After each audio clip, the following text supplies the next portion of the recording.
Hello and welcome to the Brother Slam. This is Cam from Gamefound once more. It's another day of covering fun and exciting projects taking place in the RPG party, which is launching October 14th, coming up closer day by day by day. So the theme for the four projects today is art and graphic design forward. There are projects included in other sections which would really fit the bill here, but I figured topping off at four for this one made sense, and it kind of, yeah, it fits nicely two and two with art and design. So yeah, let's jump right into it with, let me just pull up the correct tab here. There we go. Dreams of No Sleep by Shu Initsu. So just even looking at this image here, oh my goodness, it is so cool. Dreams of No Sleep is also just a sweet name. I do really like the graphic text for the name, but it is also a little bit hard to read. But oh man, it's not a tiefling, but just like the red skin, white hair just gives me tiefling vibes. Looks super cool. I love that they're called Luckies. That's also something you can get from back in the campaign, especially if you follow early on. Getting physical coins there, and then the moths and the hair too. Like, oh, the art for this is just freaking phenomenal. It is so cool. But let's dive in and actually get into it. So Dreams of No Sleep, a high-stakes fantasy tabletop RPG of glamour, grit, and sleepless nights. The name of the game is spot on. So we'll dig into why really quick here. Dreams of No Sleep. So this is a fuller version of that art which we were just talking about. Some more to it. Look at all those luckies. Also too, like this whole campaign preview page is freaking stunning. Like it's so pretty. So a cursed sleep through eternal embrace, struggle for life, scream your existence. It is yours to take. Now wake. A dream chasing, god slaying fantasy TTRPG. Wager your luck in sleek fashion. Roll a lot of dice, flip coins 50-50, beat the deck, risk it all. It's like, what is this? This is just so pretty. And it actually is like a quick, good TLDR about like how the game plays and the mechanics therein too. So risk it all with 2 to 5 players. Become a dreamer in the Spike, a vertical megastructure built of gold, glass, and vice, hosting the last remnants of humanity. Oh, just like the freaking use of colors and such, it's so pretty. Sleep and kill God. And yeah, like everything about this is so cool. Like the landscape, and then we get to see just like some really cool character stuff with this. It's basically like a sketch, and it looks so good. Firing some guns. And also, I don't know what the name for this is, but when it's kind of like modern but also very fantastical at the same time, I think it's super effective. Plunder their domains in highly tactical combat. Dream. Throw your faculties against the world. Then we get the various kind of stats, characteristics, stats. We'll go with intellect. So this is your mind. So calculus, encyclopedia, intuition, synthesis, physique, body, inertia, violence, legerdemain, rhythm, psyche, soul, drama, rhetoric, vision, mystic. And again, like the freaking use of colors is just so good. And I know where they're planning on getting the book printed, and I'm very confident that it's going to look beautiful. It was one of the things that we covered a whole bunch in the RPG party is talking about book printing. I've shared it here and elsewhere before that I used to work in publishing, so got a little bit of understanding of that. And it was so cool having a bunch of workshops talking specifically about it for RPG books too. And yeah, so like there's always a risk of when you have the really vivid art of like how is it going to look in actuality in print. This is going to look great in print. It's going to look really good. If they are, as of now, Alex is using the same printer that did the Cosmere RPG. Um, Obviously, that kind of stuff is subject to change, but that's the current plan. All right, so modular class system with 15 archetypes to mix and match. Once again, just like this is the character breakdown. Like how freaking cool is this? Um, Kind of gives me like it's not at all a Borg game, but like just how art forward it is and the presentation of everything is Borg adjacent for sure. So oh, yeah, just like the freaking makeup of this, like we have the eye with the circle of the character options here too. Like it's just so cool. I'll stop saying that because otherwise I'm gonna keep saying it for the entire freaking thing. But yeah, really like it. And so beyond just the art, like these character options Ambergeist, Oromancer, Divine Reveler, Dramaturge, Dreamweaver, Fate Grifter, Inkwell, Monsoon, Mycologist, Psychonaut, Redsmith, Snapshot, Spiral, Vectorizer, and Wavemaker. Like, such unique, cool character options. I got to read through a couple of these that are, I think, talent and ability sets, just not all art set. And like, they sound so sweet and super meta. There's wife and I have gotten quite huge into anime over the last year and a half or so, and like, what comes to mind here? Like Jujutsu Kaisen level of like crazy abilities and such. Like that, yeah, super meta, really cool stuff. Let's move on though too. So how it works. Gameplay is structured around two phases. Awake phase focuses on roleplay. Sleep focuses on combat. A session of DONS uses a standard deck of playing cards to simulate the ebb and flow of luck from outside forces. Rolling. Build a dice pool based on character attributes. Add the two highest rolled dice. Then check it against a base difficulty plus the top card from the deck, the Devil's Luck. So break down here, and I'm pretty sure all of these are just drawn too. So rather than like being digital assets, I'm pretty sure the creator has just drawn everything on. It's a cool example. So the result equals 18 over the 14 that they would have needed. So that's the base 4 plus drawn card. Cool. So every max roll generates a lucky. They are the system main resource used for skills, checks, currency, progression, not dying. Fun stuff. And so a lucky is if you follow the campaign and then back it, you'll get, I think, 2 of them for free if you get anything physical, which is just sweet. Getting fun free knickknacks that you can use in the game is always a big plus. Once again, awesome fun sketch there too. Ace is high. Combat takes place in an arena and is focused around the boss. Arenas can have many shapes and sizes, making each encounter unique. This kind of reminds me, I got to play Wilderfeast by Horrible Guild recently, and the kind of boss fighting mechanics on a really small limited board with different kind of channels to move around in. Similar take, but with like a little bit more complexity to that, I would say. So players and enemies take turns to use actions. Enemy actions are predetermined by a list, but the order in which they trigger is dictated by the deck. So specifics with randomness. Player actions are based on skills picked from archetypes. They can be mixed, making each character unique in how they play. So I think we'll probably just leave off there. Then come check out the preview, read it more in full if you want like the actual examples of how it actually does play. But that is the gist. So follower gift, a lucky. So double-sided there. Hopefully metal, probably plastic. And join the Discord. So one thing I will say from talking to this creator is they're not huge on self-promotion. So if you like what you see, please share this preview out live wherever you can share it. Because it deserves so many more eyes than it does, in my personal opinion. Okay, we spent quite a bit of time on this one, so we shall skip forward. Oh, and one thing I didn't mention is check out the second update, and they do have, I believe, a quick starts, learn to play kind of thing in there too. Check it out. Lots of, again, really cool stuff.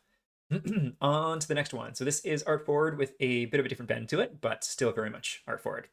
Punk Fried Chicken, deep fried cyberpunk RPG about fame chasing punks, killer fashion, and power packing addictive fast food in a city where junk culture reigns supreme. Heck yes, look at this art. So cyberpunk is both like niche and also really popular, I would say too. And usually when I see it, it's like pretty dark and gritty. And I love this take on it with this kind of like abstract and really bright, vibrant art. And that fast food is like a big theme of it. It's like I'm so out of hot pocket, shall we say, and I'm here for it. All right, let's cruise down and see what we got. At PFC, we've got your food needs handled, your material needs, your entertainment needs, and everything else you never realized you needed. PFC for Punk Fried Chicken, baby. Trust us, or else.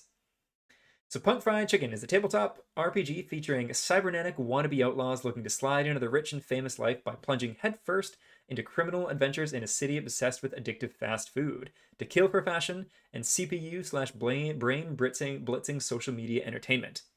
Players are human, cyborg, robots, and bioengineered beings who take on all sorts of jobs involving these delicious and mandatory junk life necessities of the 23rd century. Whether it's stealing a rival fast food empire's newly highly addictive chicken formula, or brainwashing a popular influencer who's dropping your client's social media points in the double digits, there's lots of money and fame to be had for those who are looking to make it past the end game. Wild. Like, it just sounds like so much fun. And again, art style, very much cyberpunk, but also so distinct at the same time. So cool. Um, Onwards we go. The goods. So intended for 1 to 6 players and another person who is the junk master, the JM, shall we say. Complete rules influenced by modern and classic 1d20 systems.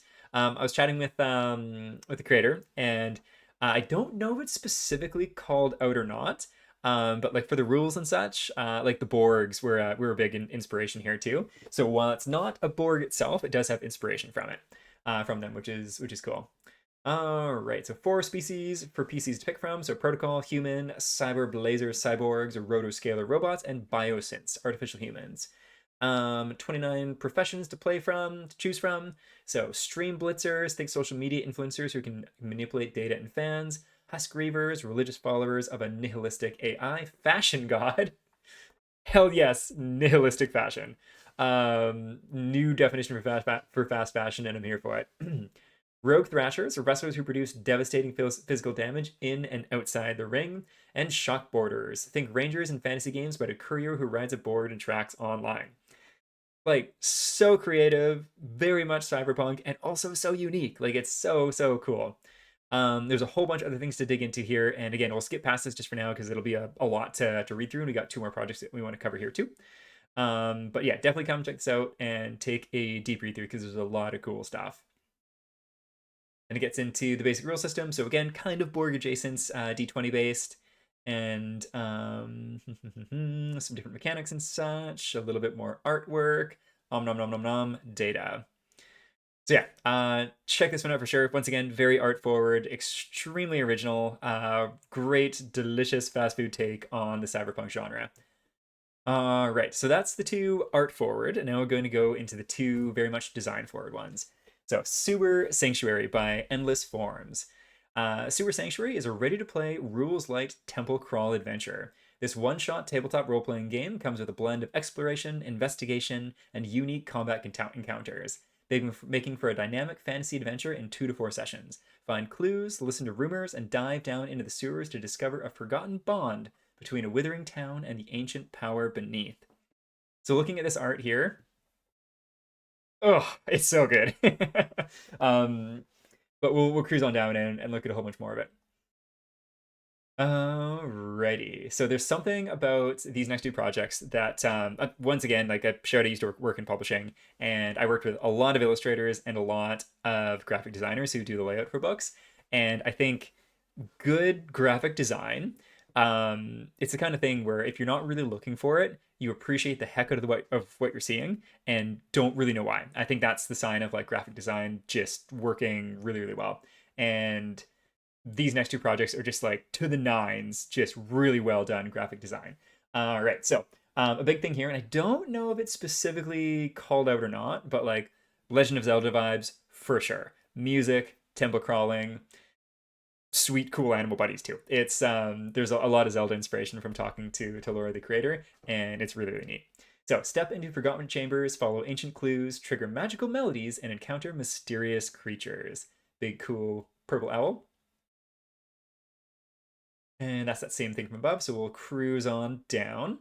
An all-in-one package to start your adventure. And this is a part of a map of like the whole like location that you adventure through.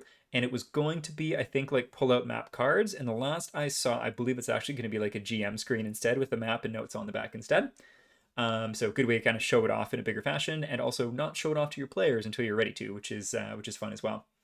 And always love a good breakdown of showing what's going to be on display for the game and previews. That's always awesome to see. And just like look at this package, for lack of better words. Like it's just so pretty. I love it so much. It's really, really well thought out. Like with the black pages, I don't know the name for this color of green. It's kind of minty, but it's not like mint, but mint adjacent. We'll call it. With the orange. All right, so about the story. Something is wrong in Marleaf. Crops are fading, the rivers run sour. Whispers speak of a temple buried deep beneath the town. Some say it's waking after centuries of silence. Others believe it's being disturbed. In this atmospheric fantasy adventure, players explore the town of Marleaf, following rumors that lead them deep into its sewers. As they journey through dangerous tunnels and sacred places, they uncover hidden clues, piece together a forgotten story, and confront the force that has disturbed it. So 40 plus hand-drawn handouts. There's something about like the full package deal when you can illustrate your own work, and oh my goodness, not just being able to illustrate, but illustrate to this level is freaking stunning. Like they're the kind of illustrations that you look at and they look simple, but there's so much detail and depth to them. So a whole bunch of different items and such that you can pick up on display there. Fight beasts, find lost melodies, and survive the temple's trials. Cute little scary frog critter. The gameplay blends investigative exploration, magical encounters, puzzles, and challenges to test the adventurer's skills. So what's included? This is kind of digging down further into like the content spread from earlier on.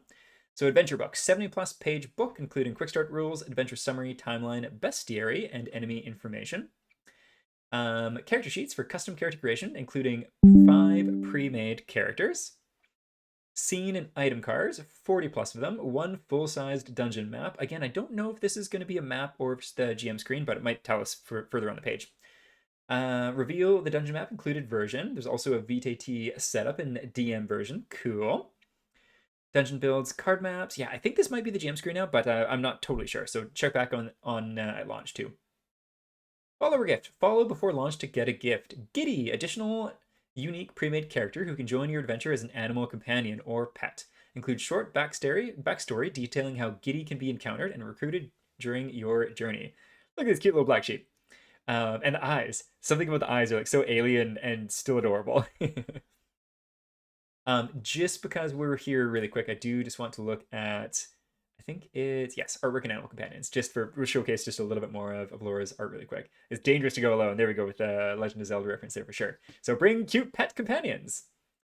Let's see. So we have a whole bunch of characters. Some of these are already in the game, and I think some of them are potentially going to be unlocks. And then just a quick little key point of a little pigeon buddy, kitty cat buddy, and chicken buddy. Super cool. All right, so that is Sewer Sanctuary. Very neat stuff. Onwards to Turn It Off, an eldritch horror adventure. Investigate a twisted lighthouse in this short OSR-style adventure inspired by maritime folklore and the works of Lovecraft, Poe, and Eggers. Okay, don't mind me as I have a quick drink of water before we dig into this last one. All right, onwards we go. So Turn It Off. Who knows the end? What has risen may sink, and what has sunk may rise. Loathsomeness waits and dreams in the deep by William Blake. So, I'm not entirely sure for all the art. I have a feeling that it's probably like open sourced arts online, and the creator's done such a fantastic job of blending all of like the UI elements that they put into the layout for the books with that art. Oh, it's so good. So we'll dig into it here. Follow for a free gift. Follow the campaign preview for a free player-friendly print of Turn It Off's map with your physical pledge. Good stuff. So something stirs in the depths of the sea. Drawn to the light of the St. Peter's Rock Lighthouse, a vast and ancient eldritch abomination has awoken. One night, lightkeepers Alistair MacNeil and Dylan O'Connell witnessed the creature rising from the water. It only took a glimpse to drive the two men mad. With the last of their sanity, they destroyed the lantern and made a pact to keep the lighthouse dark, no matter the cost. 4 months have passed since then. A perpetual storm now lingers above the Isle of St. Peter's Rock, and dozens of ships have been lost to its cliffs. Several people have gone to investigate and relight the lantern, but none have returned. Frickin' perfect pitch for an adventure. It gives you just enough deals to be really intrigued without revealing anything past that. So, awesome. And here we get a little spread of what the book's going to look like. With some fun quotes too. So feel free to, again, peruse the preview at your leisure and read through the various quotes. Let's read this one because it's pretty short and I think it's right on the money. I love this adventure. Excellent graphic design. It's fantastic how you use oil paints to create an atmosphere according to the theme of the setting, and also a very good map and an original title. Yes. There's one other project in the RPG party which has a similar title where it's just like creepy, strong, and evocative as heck. So Turn It Off. Absolutely. All right, so just going off Francisco Limos's quote there, like right there. Just such a beautiful, like simple and effective layout, incorporating that artwork in it so well. Yeah, masterclass in tasteful design. Heck yes. What is Turn It Off? So it's a ready-to-run adventure location that can be played as a one-shot or dropped into an existing campaign. 6 evocative paintings and full map of the lighthouse.